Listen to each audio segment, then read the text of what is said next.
ये इस वक्त की बड़ी खबर हम आपको दिखा रहे हैं। बड़ी खबर बांग्लादेश से आ रही है और मैं सीधे आपको बताना चाहूंगा जिस तरीके से हिंदू परिवारों के घर तोड़े जा रहे हैं। मैं सीधे चलूंगा सुमित के पास। सुमित, धार्मिक कट्टरपंथ की ये सबसे बड़ी मिसाल और भारत के ठीक बगल में, बहुत दूर नहीं है बांग्लादेश, ढाका और कोलकाता। निशांत, एक इंपॉर्टेंट चीज है वो ये कि अभी अगर आप देखें पूरा सिनारियो, अगर आप उस रीजन में टर्की को देख रहे हो जहां पर आपको याद है कि ऑस्ट्रिया में जो चीजें हुई उसका सीधा इंटेलिजेंस ने बताया कि टर्की से, और अभी भारत के आसपास इन देशों में जहां पे बांग्लादेश है, श्रीलंका है, या फिर आप मान के चलिए नेपाल, कई जगहों पर इस तरीके की चीजों के इनपुट मिल रहे हैं और आप मान के चलिए इन चीजों का सीधा लिंक पाकिस्तान से निकलेगा निशांत, क्योंकि टर्की और पाकिस्तान इस समय उसी ट्रैक पर है जिसको रेडिकलाइजेशन या फिर टेररिज्म में सबसे ज्यादा दुनिया परेशान है। सुमित, मैं अपनी टीम को बोलूंगा, राहुल जो मेरे पैनल पे इस वक्त मौजूद है मेरे साथ पीसीआर में, राहुल फ्रांस के शॉट्स निकालिए, मैं दोनों शॉट्स को साथ दिखाऊंगा स्क्रीन पर, लेकिन उससे पहले बहुत क्विक रिएक्शन। मुझे बगैर इंट्रोड्यूस करे मैं माफी चाह रहा हूं, मैं सीधे चल रहा हूं हमारे खास मेहमानों के पास। मेरे साथ जनरल सिन्हा, सीधे सिर्फ जनरल सिन्हा को दिखाएं। General Sinha, very quickly sir, स्वागत है आपका। लेकिन सर, यूरोप में हो रहा था, बांग्लादेश में हो रहा है और भारत में हमें पता है क्या क्या वो कर रहे हैं। ये कभी भी ये भारत में भी हो सकता है। निशांत, बहुत सही फरमा रहे हैं आप। देखिए, ये बम कभी भी भारत के आसपास तो फट ही गया है, कभी भी भारत में फट सकता है। ऐसा नहीं, मुंबई में बहुत बड़ी रैली निकाली गई थी, इमरान मैक्रोन के नक्शे के, उनके चित्र के ऊपर में लोग पैदल चल रहे थे, उसको हटा दिया गया। हम लोग इसको मैनेज कर रहे हैं, मगर ये पूरे कहीं भी भारतवर्ष में फट सकता है। इसको बहुत स्ट्रांगली आपको इसको रोकना पड़ेगा और इसकी मैसेज कहीं पर भी आती है, जरा भी होता है तो इमीडिएट आप इसको नहीं टाल सकते। ये पूरे विश्व के लिए बहुत बड़ा खतरा है और देखिए ये बढ़ चुका है। सर मेरे सहयोगी तो सुमित, कल नहीं तो परसों, सर मेरे सहयोगी सुमित आपके सामने एक बड़ी खबर लेकर आ रहे हैं, बल्कि कुछ दिन पहले उन्होंने खबर ब्रेक की थी।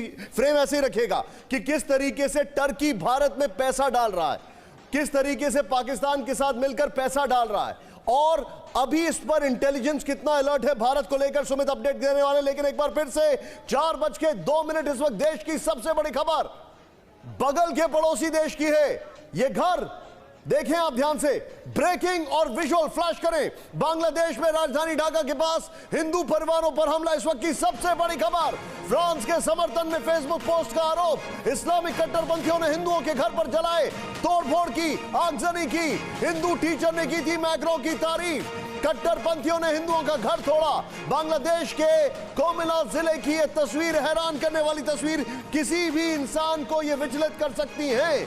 और मैं आपको बताना चाह रहा हूं कि टर्की और पाकिस्तान भारत में धार्मिक इन्माद फैलाने के लिए, अलग अलग रिलीजियस सेमिनार्स में रेडिकलाइजेशन फैलाने के लिए बाकायदा पैसा दे रहे हैं। Sumit, over to you, very quickly update करें। देखिए, बिल्कुल निशांत, मैं बता रहा था आपको कि टर्की का जो पूरा ये चेन ऑफ मनी है, ये पाकिस्तान से होकर ही आ रहा है और पाकिस्तान में लगातार इसका जो पुश किया जा रहा है टर्की की तरफ से पैसों का, वो इसलिए ताकि वो कश्मीर में और कश्मीर के साथ साथ दूसरे इलाकों के अंदर इन चीजों को फैला सके। टेररिज्म और रेडिकलाइजेशन दो मेन एजेंडा है दोनों देशों का, पाकिस्तान का भी और टर्की का भी। और अभी भी पीछे भी ये बात आई थी कि कैसे कश्मीर के एनजीओज को, वहां के प्रेशर ग्रुप्स को या दूसरे लोगों को वो इन्फ्लुएंस कर रहे हैं पैसा देकर, और ये सारे रिकॉर्ड जो हैं वो इंटेलिजेंस एजेंसीज रिकॉर्ड कर रही है कि कितने लोग टर्की गए या फिर कितना पैसा टर्की की तरफ से आ रहा है। एक बार अपने दर्शकों को विजुअल दिखा दे एक बार। सुमित, भारतीय इंटेलिजेंस कितना अलर्ट है। एक पाकिस्तान की तस्वीर, एक बांग्लादेश की तस्वीर, माफी चाहूंगा, एक फ्रांस की तस्वीर, एक बांग्लादेश की तस्वीर। दिखाएं जरा राहुल यहां पर क्विकली।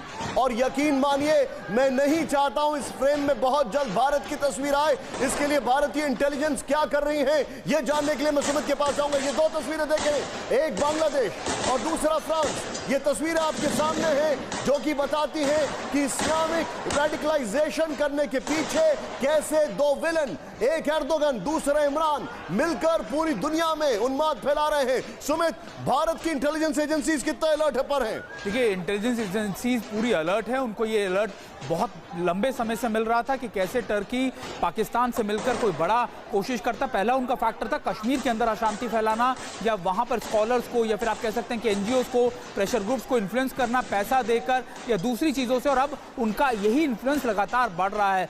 पाकिस्तान को सिर्फ पैसा चाहिए, फंडिंग चाहिए और टर्की को अपना एजेंडा सेट करना है, क्योंकि टर्की को 4:05 हो चुके हैं। मैं 4 का चक्रव्यूह आपको दिखाने जा रहा हूं फुल एंड फाइनल में। आइए जरा मेरे साथ अपने दर्शकों को एक बार जरा ध्यान से देखें। और यह अजीब सा इत्तेफाक है, हमने अपना शो प्लान किया था लेकिन यह खबर ने हमारे दावे को मजबूत कर दिया है। यकीन मानिए, आप इस खबर को अब देखेंगे तो हैरान हो जाएंगे। जरा ध्यान से देखें, प्ले करें यहां पर। फ्रांस में हमले और उपद्रव के पीछे एर्दोगन और इमरान की बहुत बड़ी साजिश है। यकीन मानिए, यूरोप में इस्लाम के नाम पर अपनी ताकत दिखाने की कोशिश में तुर्की के राष्ट्रपति एर्दोगन, यूरोप में इस्लाम के नाम पर, यूरोप के बाद भारत एर्दोगन और इमरान के निशाने पर है। भारत एर्दोगन और इमरान के निशाने पर है यूरोप के बाद, और बांग्लादेश तक ये आ चुके हैं। ये समझ लीजिए आप इस वक्त की बड़ी खबर। एर्दोगन के खिलाफ ग्लोबल अलायंस में भारत का बड़ा रोल है। हमने बात की है ग्रीस से, ट्रंप, मैक्रोन, मोदी, ये अलायंस देखे आप। दूसरी बड़ी खबर, तुर्की के खतरे से निपटने के लिए राष्ट्रपति ट्रंप ने ग्रीस और यूएई को हथियार देना शुरू कर दिया है, और वो भी छोटा मोटा नहीं, F-35। ये इस वक्त की बड़ी खबर है। और मैं यहां पर आपको लेके जा रहा हूं फ्रांस की, क्योंकि बांग्लादेश की खबर आपने देखी। अब देखें फ्रांस के मोंटपेलियर में भीषण फायरिंग, बड़ी खबर, फ्लैश करें। 10 हमलावरों ने किया अंधाधुंध फायरिंग, सरेआम फायरिंग से पूरे शहर में हड़कंप। फायरिंग के बाद एंटी टेरर फोर्स तैनात, घायलों को अस्पताल पहुंचाया गया, इलाका सील कर दिया गया है।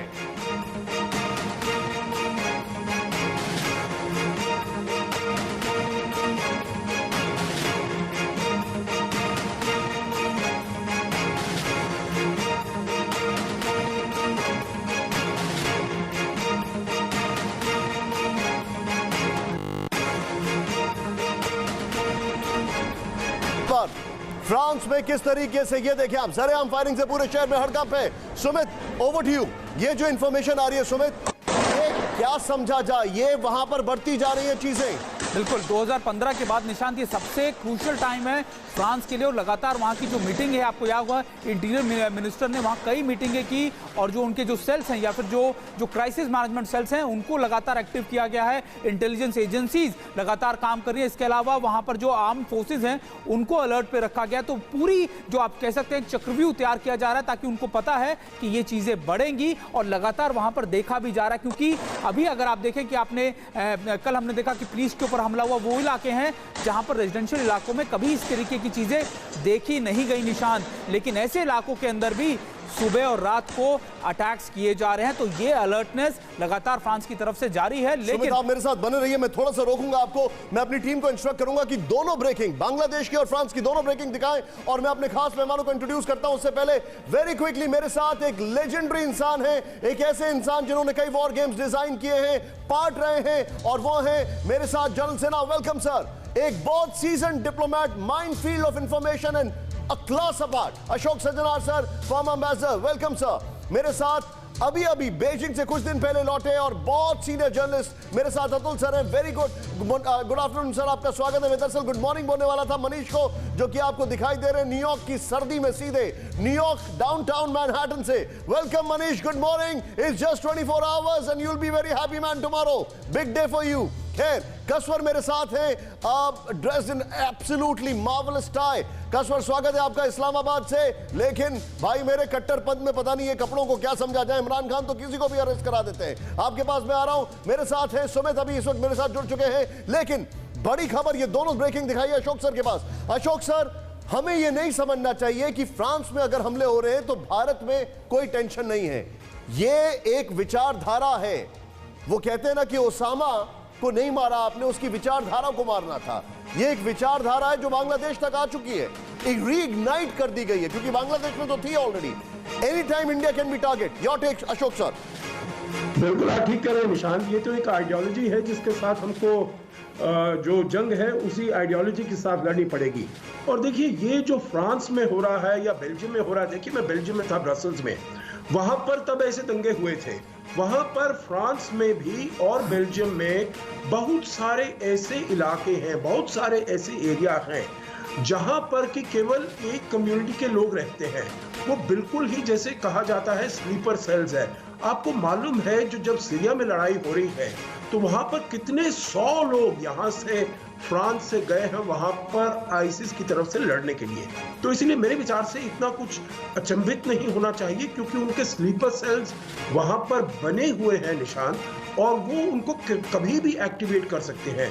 जैसे हमने देखा है अभी मॉन्टपेलियर में कर दिया है, अब ऊपर जाकर भी नॉर्थ फ्रांस में भी वो एक्टिवेट कर सकते हैं। तो ये वाला जो मसला है, ये पूरे जो भी डेमोक्रेसीज हैं, जो भी ओपन सोसाइटी है, जो भी लिबरल सोसाइटी है, जैसे भारत है जिसका आपने एग्जाम्पल दिया है, तो उन सबको सचेत होना है, सबको सतर्क होना है, क्योंकि हमारी सोसाइटीज पोरस है। हम सभी के ऊपर विश्वास करते हैं, वहां से कहीं से बाहर से पैसा आ जाता है, उनको क्या पढ़ाया जाता है, कहां पर, हम इतना उसके ऊपर ज्यादा नजर नहीं रखते हैं। परंतु अब समय आ गया है जो उसके ऊपर नजर रखनी चाहिए, कैसे पैसा आता है, कहां पर इस्तेमाल किया जाता है, कहां पर वो जाता है, उसका सबको हमको खबर रखनी पड़ेगी। अदरवाइज हमको भी ऐसा ही मौके देखने पड़ेंगे, जैसे कि आपने फ्रांस में देखा है, जैसे आप जर्मनी में देखेंगे, जैसे आप बेल्जियम में देखेंगे। मेरे ख्याल से सभी जो फ्री जो भी डेमोक्रेसीज हैं वहां पर उन सब के लिए बहुत खतरा है। सर, आप जो बता रहे हैं, मैं एक और बड़ी खबर ला रहा हूं। फ्रांस में कट्टरपंथियों का एक और बड़ा हमला, इस वक्त की बड़ी खबर। लियोन में पुलिसकर्मी पर चाकू से हमला। हमले को लेकर गृह मंत्री गेरार्ड की आपात बैठक। फ्रांस में 14,000 जवान तैनात हैं, अलर्ट पर सेना है। वहां पर एब्सोल्यूट लॉकडाउन में करीब एक्स्ट्रा फोर्सेस को डिप्लॉय करने के बाद यह हाल हो रहा है, यह चिंता का विषय है।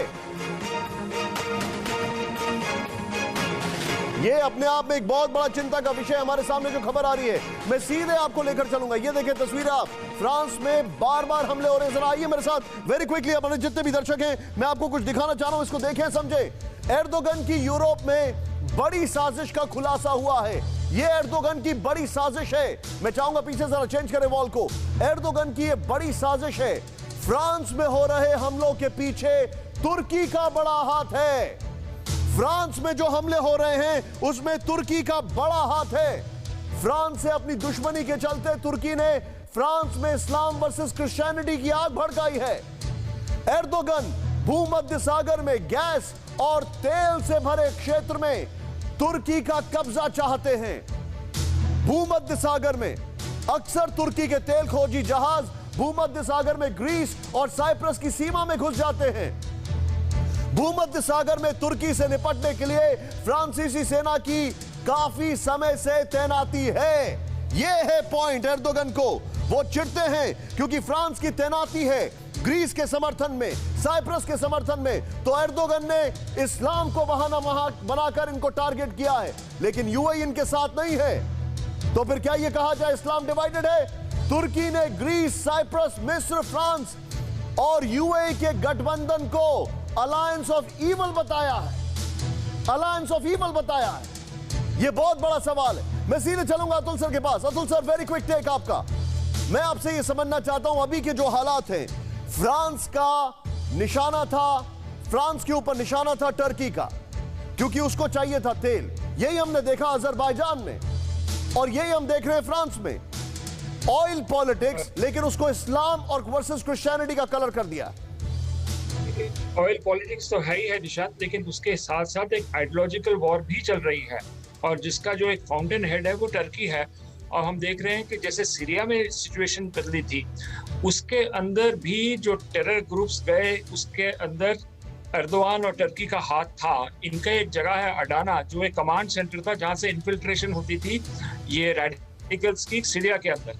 नहीं, अतुल सर, मैं आपको थोड़ी सी चीज कहूंगा। अतुल सर, मुझे एक चीज समझाइए हमारे सभी दर्शकों को। अतुल सर, देखिए मिड ईस्ट में अगर बात की जाए, भूमध्य सागर में ये ग्रीस और साइप्रस के ऑयल पर नजर है।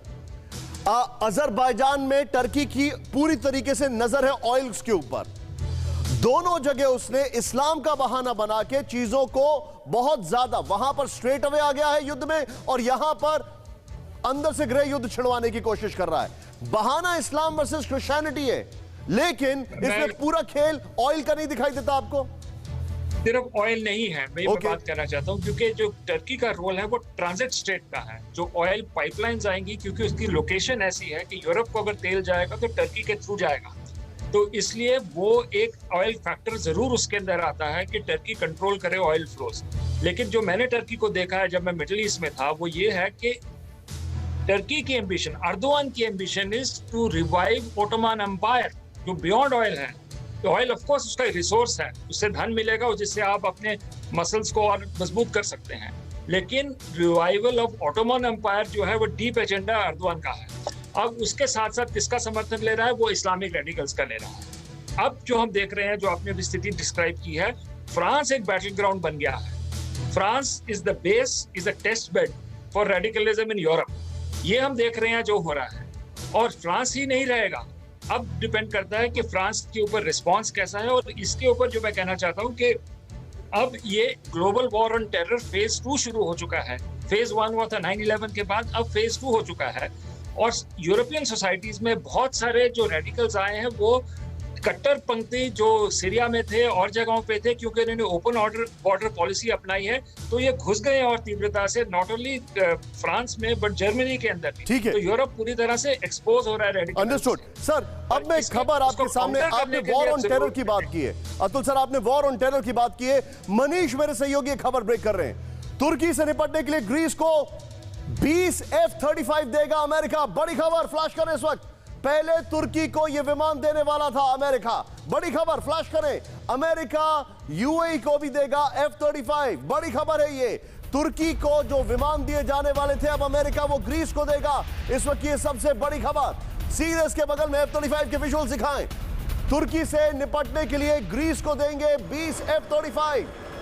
अमेरिका पहले तुर्की को यह विमान देने वाला था अमेरिका, और अमेरिका यूएई को भी देगा F-35 विमान। यूएई को भी तुर्की से निपटने के लिए फ्रांस से रफेल लेगा ग्रीस। यानी ये पूरा अलायंस जो हम आपको बता रहे हैं, देखिए आप किस तरीके से रफेल भी ले रहा है फ्रांस से, ग्रीस अमेरिका से F-35 भी ले रहा है, और निशाना टर्की है। मनीष झा अमेरिका से लाइव। मनीष, अमेरिका इलेक्शन में बिजी है, लेकिन दुनिया के लिए उसके पास अभी भी बहुत वक्त है।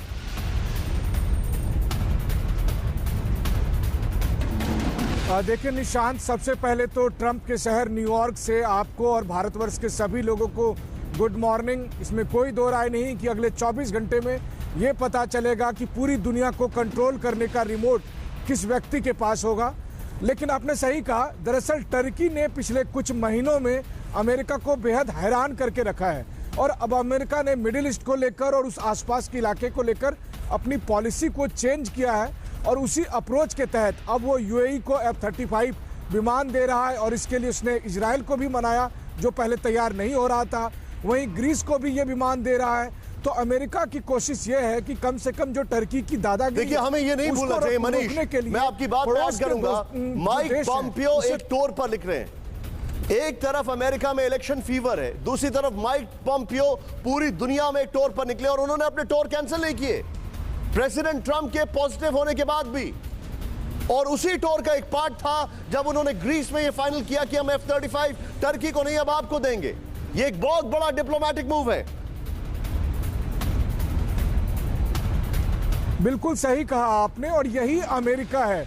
देखिए, अमेरिका का चुनाव हो या अमेरिका में कुछ भी हो, लेकिन अमेरिका के अपने काम नहीं थमते हैं। और जब मैं यहाँ जो बाइडेन के समर्थकों से बात कर रहा था, तो वो लोग भी यही कह रहे थे कि प्रेसिडेंट चाहे डोनाल्ड ट्रंप हो या जो बाइडेन हो, ऐसा नहीं है कि टर्की के खिलाफ जो एक्शन है वो कम हो जाएगा। या आज जो फ्रांस को लेकर अमेरिका में भी जो लोगों का गुस्सा है, क्योंकि आप सोचिए कि मैं जिस शहर में हूँ उसने 9/11 को झेला है, और कई साल बाद जाकर प्रेसिडेंट ओबामा ने उसका बदला लिया। तो अमेरिका की ये फितरत है कि अमेरिका अपने हितों को आगे बढ़ाता रहता है अक्रॉस पॉलिटिकल लाइन, और शायद यही इसकी स्ट्रेंथ भी है, जिसका परिचय एक बार फिर 24 घंटे बाद आपको देखने को मिलेगा। आप जो बता रहे हैं, मैं इस बीच एक और बड़ी खबर बताना चाहूंगा, एक और बड़ी खबर बताना चाहूंगा मैं अपने दर्शकों को।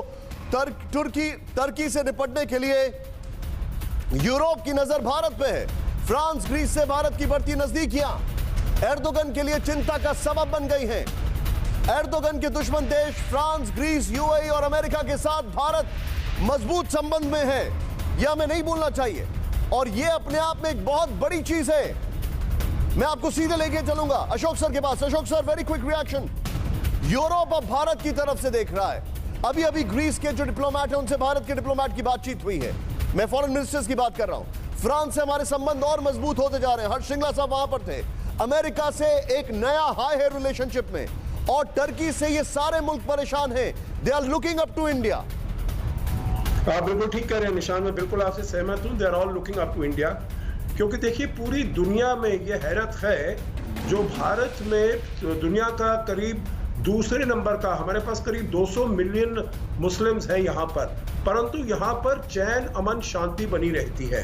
किसी प्रकार के, जैसे आपने देखा है फ्रांस में और जो देशों में हो रहे हैं, जैसे हादसे हो रहे हैं, वो भारत में नहीं हो रहे हैं। तो उनको यही उनके सामने प्रश्न उठता है, जो भारत क्या करता है जिससे कि अपने यहाँ अमन चैन शांति बनी रहती है।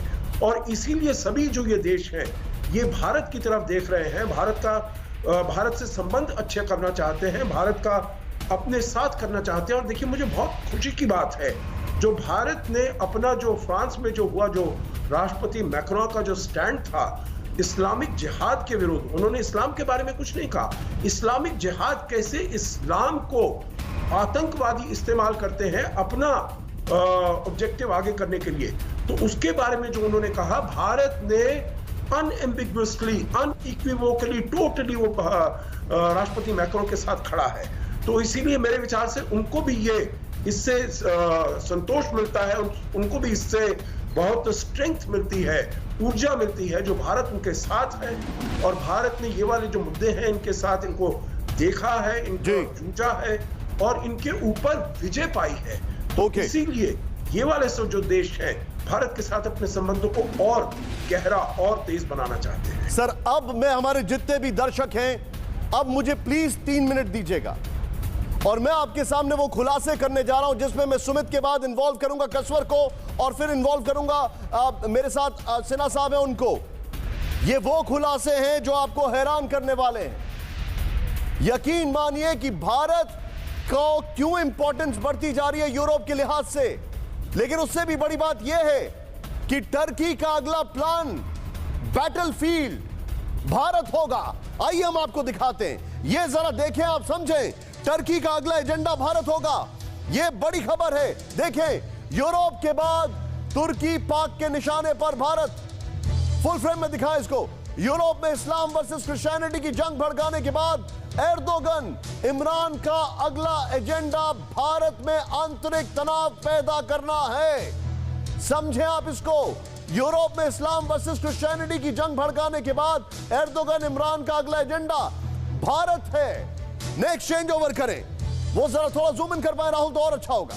तुर्की भारत में, खास तौर पर कश्मीर में कई संगठनों को तनाव पैदा करने के लिए पैसे दे रहा है। तुर्की, ये आपको सुमित ने खबर ब्रेक की जो मेरे यहां पर बैठे हुए हैं अभी। एर्दोगन की सरकार भारत में कट्टरपंथ को बढ़ावा देने के लिए कई जगह रिलीजियस सेमिनार्स की फंडिंग करवा रही है। और इतना ही नहीं, वो टू एंड फ्रो टिकट देते हैं कि आप टर्की आइए, हम आपको रेडिकलाइज करेंगे। और वो एक लालच देते हैं कि हम टर्की भी घुमाएंगे आपको, मतलब एक टूरिज्म का बहाना और उसमें रेडिकलाइजेशन कराना। याद है आपको ये बात किसका मैं जिक्र कर रहा हूं? खैर, अब तो चर्चा करना ही है क्योंकि उसमें मामला ठंडा पड़ चुका है। अगर आपको तबलीगी जमात याद हो कुछ, वो किस तरीके से करते थे चीजों को। टर्की यहां तक इन्वॉल्व है, जो जानकारी है सिक्योरिटी एजेंसी की, उसके मुताबिक पाकिस्तान और टर्की मिलकर जाकिर नायक, सैयद अली शाह गिलानी को फंडिंग कर रहे थे। जाकिर नायक और सैयद अली शाह गिलानी की फंडिंग ये दोनों कर रहे थे। पाकिस्तान की आईएसआई के लिए अब टर्की नया दुबई बन गया है। यह बहुत बड़ा खुलासा मैं आपके सामने कर रहा हूं। सुमित के पास वेरी क्विकली, सुमित, टर्की नया दुबई बन गया है। Pakistan and Turkey in connivance to spread hatred in India. क्या रिएक्शन आ रहा है इंटेलिजेंस एजेंसीज का?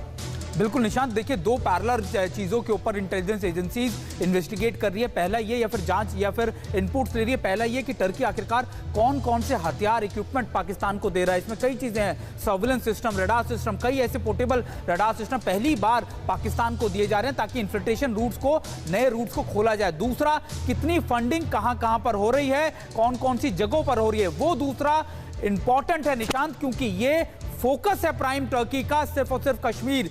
वहां के स्कॉलर्स को, वहां के एनजीओज को, वहां के प्रेशर ग्रुप्स को, इन सभी लोगों को लगातार मैसिव स्केल में फंडिंग करने की कोशिश की जा रही है और कई लोगों को दे दी भी गई है। और यही इंटेलिजेंस इनपुट बता रहे हैं कि ये पाकिस्तान के लिए किया जा रहा है टर्की की तरफ से, ताकि पाकिस्तान अपने एजेंडे को फैला सके। और भारत के कई इलाकों के अंदर एक वर्ड निकलने वाला था वो बन गया है, भारत के खिलाफ टर्किस्तान बन चुका है। बिल्कुल बिल्कुल निशांत, इसमें कोई दो राय नहीं है कि टर्की अपने एजेंडा के ऊपर बहुत तेजी से बढ़ रहा है। वेरी क्विक रिएक्शन, कसवर इस्लामाबाद से मेरे साथ हैं। कसवर, आई एम सॉरी देर से मैं आपके पास आ रहा हूं, but I will give you enough time. कसवर, पाकिस्तान को क्या इस बात का इल्म है कि वो एक ऐसे मुल्क के साथ टाई अप कर रहा है जो पूरी दुनिया में बदनाम हो चुका है? It is as bad as being with Saddam Khan या सीरिया। क्या पाकिस्तान को या उसकी प्रायोरिटी सिर्फ पैसा है, कहीं से भी मिले? निशांत, मेरा ख्याल है कि इमरान खान को और हमारी मिलिट्री जो एलीट है यहाँ पर, उनको अच्छी तरह से अंदाजा है कि हम तुर्की के साथ हैं और इसके कंसिक्वेंसेस क्या हो सकते हैं। मैं आपको बताऊं कि FATF में और कश्मीर के मुद्दे के ऊपर जिस तरह मिडल ईस्ट और खासतौर पर सऊदी अरेबिया ने जिस तरह इनका हाथ झटका, तो उसके बाद पाकिस्तान के पास तो कोई ऑप्शन ही नहीं बचा था। मलेशिया का इतना कोई खास रोल नहीं है, लेकिन पाकिस्तान के साथ है, वो भी आवाज देते रहे। महातिर मोहम्मद भी आपको याद होगा कश्मीर के ऊपर बयान देते रहे, लेकिन इस वक्त सिर्फ 2 मुस्लिम उम्मत में से सिर्फ मलेशिया है और उसके बाद तुर्की है। तो मेरा ख्याल है कि जिस तरीके से पाकिस्तान का हार झटका, और इसमें एक बड़ा रोल है हमारे फॉरेन मिनिस्टर का, जिस तरह उन्होंने ब्लंडर किया था पाकिस्तान और इसके सऊदी अरब के मामलात में, उनकी एक स्टेटमेंट आपको भी याद होगा, हमने डिस्कस किया था।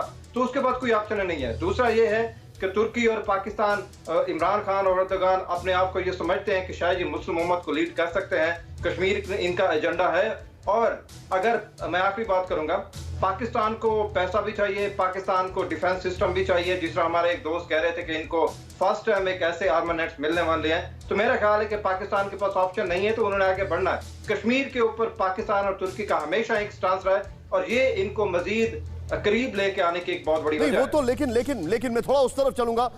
लेकिन देखिए मैं आपको क्यों बोल रहा हूं, पाकिस्तान की असेंबली को इसी साल एड्रेस करते वक्त करीब 4 या 5 बार कश्मीर का नाम लिया था एर्दोगन ने।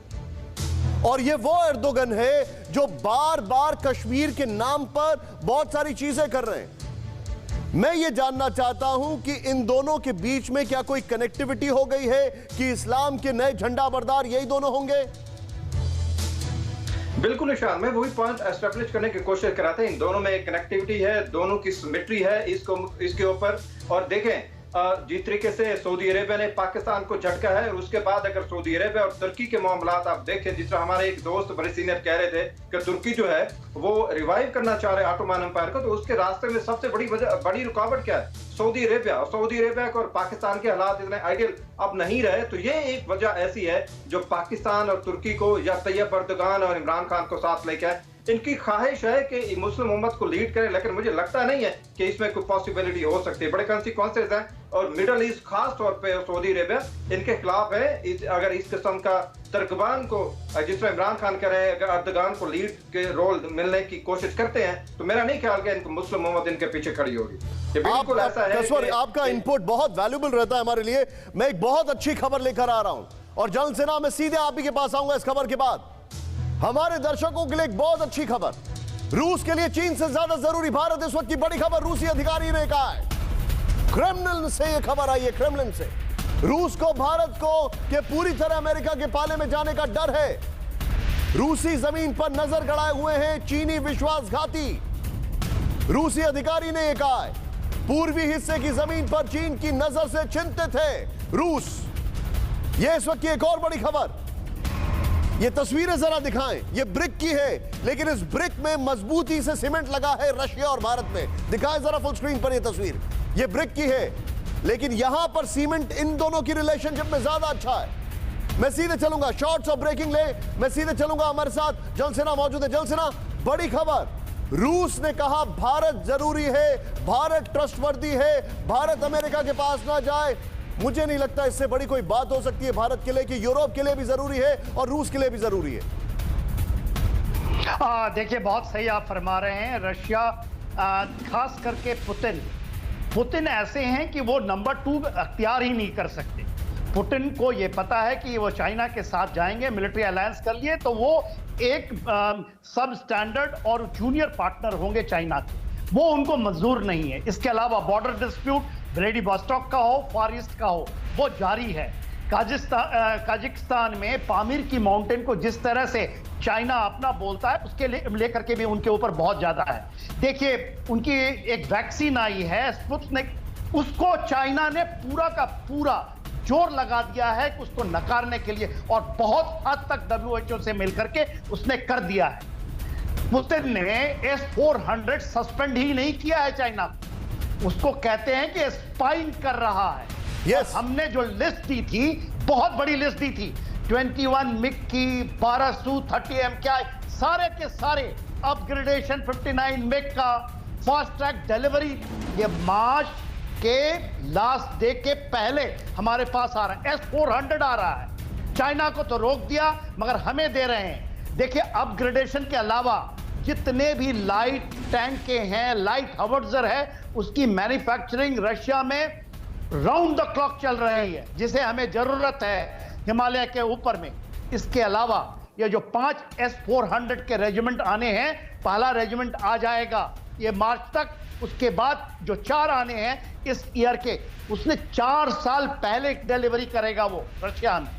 तो ये बहुत बड़ी चीज है। और देखिए, रशिया कभी नहीं कहता कि आप अमेरिका के पाले में जा रहे हैं। इंडिया किसी के पाले, जो लैटरलिज्म की बात चाइना रशिया करता है, इंडिया भी वही करता है। और देखिए, इतने होने के बाद भी रशिया ने हमारे इंडियन ओशन रीजन के ऊपर में मिलिट्री एक्सरसाइज हमारे साथ किया है। लेकिन सर, मैं आपको एक चीज बोलूंगा, वो होता है ना कि कई सालों तक नली में डालो तब भी टेढ़ी की टेढ़ी, वही हाल है चीन का। अब आपको मैं एक और खबर बता रहा हूं सर, और अतुल सर मैं आपके पास आ रहा हूं। एयरबेस के बाद सीमा पर नई रेल लाइन बना रहा है चीन, बड़ी खबर। यान लिंजी रेलखंड का निर्माण शुरू कर रहा है चीन। अरुणाचल सीमा से बिल्कुल नजदीक है यान लिंजी। सैटेलाइट इमेज से हुआ खुलासा, भारतीय सीमा से 130 किलोमीटर दूर चीन का नया एयरबेस। और ये जो विजुअल आप देख रहे हैं, ये विजुअल वहां के विजुअल हैं जब चीन ने अपना एक प्रोपेगेंडा वीडियो डाला, ये दिखाने के लिए कि देखिए हमारे PLA के जो जवान हैं, इनको बर्फ से कोई डर नहीं लगता है, बताना पड़ता है, इनको एश्योरेंस देनी पड़ती है। ये देखें आप। लेकिन ये खबर बड़ी है, इसके अलावा एक और चिंता का विषय, ब्रेकिंग न्यूज, ये बहुत हैरान करने वाली। ताइवान को भारत के समर्थन से तिलमिला गया है चीन, बड़ी खबर। ताइवान पर चीन की भारत को खुलेआम धमकी। ताइवान कार्ड खेला तो नॉर्थ ईस्ट में अलगाववादियों का समर्थन करेंगे, चीन ने यह कहा। दुनिया में चीन एक ही है, ताइवान उसका हिस्सा है, यह कहा। मैं चाहूंगा ये दोनों ब्रेकिंग दिखाएं राहुल। मैं सीधे चलूंगा अतुल सर के पास। अतुल सर, उनके अभी वॉर रिटोरिक्स कम नहीं हो रहे, और वो ये परेशान हो रहे हैं कि अब हम आपके ऊपर अलग लेवल का, मतलब इसका मतलब वो POK में फेल हो रहे हैं, इसलिए अरुणाचल की बात कर रहे हैं। एक तरह से निशांत, वो बात सही है, क्योंकि अरुणाचल, अगर आप टेरेन देखेंगे तो तिब्बत से जो रोड्स आ रही हैं अरुणाचल की तरफ, उनकी लॉजिस्टिकल सप्लाईज और भी अच्छी हैं लद्दाख के मुकाबले में। इसलिए आप फोकस शिफ्ट करने की कोशिश की जा रही है अरुणाचल पे। ज्यादा ये है कि धमकी दी जा रही है भारत को, क्योंकि हमने जो अब किया है कि हमने जो थिएटर को है ब्रॉडन कर दिया है। हमने सिर्फ लद्दाख के लिए नहीं रखा, हम उसको इंडो पैसिफिक में ले गए हैं, और ताइवान की बात हम अब कर रहे हैं। और ताइवान के साथ नई सप्लाई चेन्स के बारे में एक तरह से आर्थिक समझौते की बात शुरू हो गई है। तो इसलिए क्योंकि ब्रॉडन किया गया थिएटर, उसके रिस्पॉन्स में अब चीन जो है वो अरुणाचल का कार्ड खेलने की कोशिश कर रहा है। आपने पता है, रेल लाइन सर ये कह सकते हैं ट्रैवल किया हो कि उनको अपना फेलियर POK में दिखाई दे रहा है, कि वो POK में जो करने की कोशिश कर रहे थे वो फेल हो रहे हैं, LOC से वो कुछ नहीं कर पा रहे हैं, इसलिए उन्होंने अब खुलेआम अरुणाचल की धमकी दे दी है। क्योंकि अरुणाचल एक तरह से मे भी सॉफ्टवेयर एरिया कहा जा सकता है, लेकिन वह वास्तविकता में वो है नहीं, क्योंकि भारत की स्ट्रेंथ अरुणाचल में भी अब जो है डिप्लॉयमेंट्स हैं वो अच्छी तरह से हैं काउंटर करने के लिए चाइना को। लेकिन चाइना के पास अब ऑप्शंस नहीं बची है, क्योंकि भारत के साथ जो क्वाड का एक तरह से पार्टनरशिप बन रही है, उससे जो है जो कंटेनमेंट ऑफ चाइना है उसमें एक तीव्रता आई है, एक नया मसल आया है। जी। तो इसकी वजह से जो ऑफेंसिव मोड था, अब मैं ये कहूंगा कि जो रिस्पांस चाइना की तरफ से आ रहा है वो एक डिफेंसिव रिस्पांस आ रहा है। ऑप्शंस खत्म हो गई हैं, एक डेस्परेशन की स्थिति आ रही है। लेकिन हमें अभी बहुत लंबा रास्ता तय करना है निशांत जी। लेकिन जो ट्रेंड्स आ रहे हैं वो भारत के लिए पॉजिटिव है। अंडरस्टूड। अब ड्रैगन के बाद बात करते हैं अंकल सैम की, और सीधे मैं लेके चलता हूं आपको डायरेक्टली न्यूयॉर्क में मेरे सहयोगी मनीष झा के पास, क्योंकि कोरोना वायरस ने यूएस चुनाव की मुश्किलें बढ़ाई हैं। 48 राज्यों से तय नहीं हुए नतीजे, तो करना होगा इंतजार। बड़ी खबर, 2 राज्यों में 9 नवंबर तक होगी काउंटिंग, 12 तक नतीजे संभव। सुप्रीम कोर्ट के फैसले से बाइडेन खुश तो ट्रंप नाराज। यह बड़ी खबर है। यह खबर मैं आपको बता रहा हूं किस तरीके से सुप्रीम कोर्ट के फैसले से बाइडेन खुश हैं, ट्रंप नाराज है। मैं सीधे अपने दर्शकों को समझाना चाहूंगा ये मामला क्या है, और उसके बाद मनीष झा के पास आऊंगा। जरा प्ले करें यहां पर, वेरी क्विकली दिखाएं हमारे दर्शकों को। ये देखें वहां पर चुनाव में क्या हो सकता है। यूएस चुनाव परिणाम के लिए करना होगा इंतजार। अगर पेंसिल्वेनिया, नॉर्थ कैरोलिना में मेल इन बैलेट 6 नवंबर को रिसीव किए जाएंगे, क्योंकि वोटिंग चल रही है वहां पर ऑलरेडी, तो ये सुप्रीम कोर्ट ने कहा है मेल इन बैलेट की काउंटिंग होगी और इनकी गिनती करीब 12 नवंबर तक की जा सकेगी। सुप्रीम कोर्ट ने कहा है नेक्स्ट चेंज ओवर करें। सुप्रीम कोर्ट ने यह फैसला 3 वजहों से किया है। दिखाएं जरा क्विकली। पहली, इन राज्यों से काफी ज्यादा मेल इन बैलेट्स मिल रहे हैं। दूसरी, महामारी की वजह से वोटर्स को दिक्कत हो रही है। तीसरी वो ये है कि राज्यों के आकार के हिसाब से वोटिंग अरेंजमेंट्स नहीं हुए हैं। और हालांकि विस्कॉन्सिन के मामले में कोर्ट ने डेमोक्रेट्स की यह मांग खारिज कर दी है। एक और ब्रेकिंग दिखाऊंगा और उसके बाद सीधे मैं मनीष के पास जाऊंगा। देखें यहां पर बड़ी खबर, न्यूयॉर्क टाइम्स के एग्जिट पोल से ट्रंप को टेंशन। 4 प्रमुख स्टेट में बाइडेन सर्वे में ट्रंप से आगे। 2016 में वोट नहीं देने वाले इस बार बाइडेन के साथ, सर्वे ने कहा है। बाइडेन पेंसिल्वेनिया, फ्लोरिडा, एरिजोना में ट्रंप से पीछे हैं। काफी बड़े अंतर से विस्कॉन्सिन में बाइडेन को बढ़त, सर्वे ने यह कहा है। मैं चाहूंगा ये दोनों ब्रेकिंग्स एक साथ लें और सीधे चले मनीष झा के पास। मनीष, क्या हाल है? What is the ground report? देखिए निशांत, मुझे लगता है कि अगर अमेरिकन सर्वे की माने तब तो जो बाइडेन प्रेसिडेंट बन ही चुके हैं, बस उनका शपथ ग्रहण बाकी है और व्हाइट हाउस में शिफ्ट होना बाकी है। लेकिन ग्राउंड, लेकिन ये न्यूयॉर्क टाइम्स का सर्वे है जिसको डोनाल्ड ट्रंप हमेशा फेक न्यूज बोलते हैं। देखिए, न्यूयॉर्क टाइम्स हो, वॉशिंगटन पोस्ट हो या CNN हो, हम आपको याद होगा 2016 में उन सर्वे का क्या हुआ था। और मेरा जो खुद का सर्वे है, मैंने वॉशिंगटन से लेकर पेंसिल्वेनिया और न्यूयॉर्क में उन तमाम डेमोक्रेट स्टेट्स में भी लोगों से बात की। रेंडमली मैं अब तक 500 से ज़्यादा लोगों से बात कर चुका हूं और मुझे अब तक कम से कम 2/3 लोग ऐसे मिले जो प्रेसिडेंट डोनाल्ड ट्रंप का जोरदार समर्थन कर रहे हैं, उनके पक्ष में वोटिंग हो रही है। दरअसल है क्या कि अभी चूंकि 24 करोड़ मतदाताओं में से 9 करोड़ मतदाताओं ने अर्ली वोटिंग के लिए या मेल इन बैलेट का इस्तेमाल कर लिया है और लोग ये समझते हैं कि ये सब बाइडेन के सपोर्टर हैं। लेकिन बहुत सारे लोग जो ट्रंप के सपोर्टर हैं वो भी इसका इस्तेमाल कर रहे हैं कोरोना को देखते हुए। अब ऐसी स्थिति में कुछ जरूर टेक्निकल चीजें हैं, मसलन कि जो डाक से बहुत सारे जो अभी बैलेट प्राप्त नहीं हुए हैं उनकी गिनती में लंबा समय लगेगा कोर्ट की तरफ से। लेकिन मुझे जितना याद है ट्रंप ने ये कहा था, राष्ट्रपति ट्रंप ने कहा था कि वहां पर इसमें देरी नहीं लगेगी। राहुल, नीचे जरा शॉट्स दिखाएं। देखिए, देरी तो लगेगी, जरूर देरी लगेगी, क्योंकि जब एक बार 3 नवंबर को रात के 9 बजे तक वोटिंग होगी और उसके बाद काउंटिंग शुरू होगी तो एक भारी तादाद है जो कि मेल इन बैलेट का है और उसको काउंट करने में मुझे लगता है कि काफ़ी समय लगेगा। और इसीलिए सुप्रीम कोर्ट की तरफ से भी मकसद ये है कि एक एक वोट की काउंटिंग हो सके और तभी चुनाव के नतीजे आ सके। लेकिन मुझे एक बात बताइए, क्विक रिएक्शन, इलेक्शन डे के दिन, काउंटिंग डे के दिन ट्रंप न्यूयॉर्क में होंगे या वॉशिंगटन डीसी में होंगे? वेरी शार्प रिएक्शन में शो वाइंड अप कर रहा हूं मनीष। देखिए, मेरी तो इच्छा है कि मैं ट्रंप के शहर न्यूयॉर्क में रहूं, क्योंकि इसी शहर में रहकर 2016 में देर रात में ट्रंप ने, नहीं मैं पूछ रहा हूं ट्रंप कहां रहेंगे मनीष? मैं प्रेसिडेंट बनने जा रहा हूं और देखिए, ट्रंप तो व्हाइट हाउस में ही रहेंगे, उस समय वो वाशिंगटन में रहेंगे जिस समय ये काउंटिंग होगी।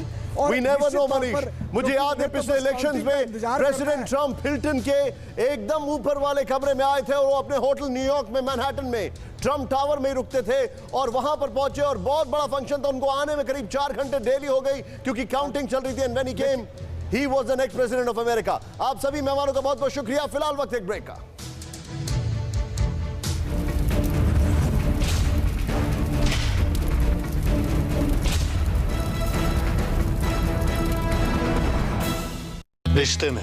रिश्ते में तो हम तुम्हारे आपके बेटे लगते हैं। लाइन कैसी लगी सर? पहली बार सुनी हमने ये लाइन। चले सर, शॉट रेडी है। एक मिनट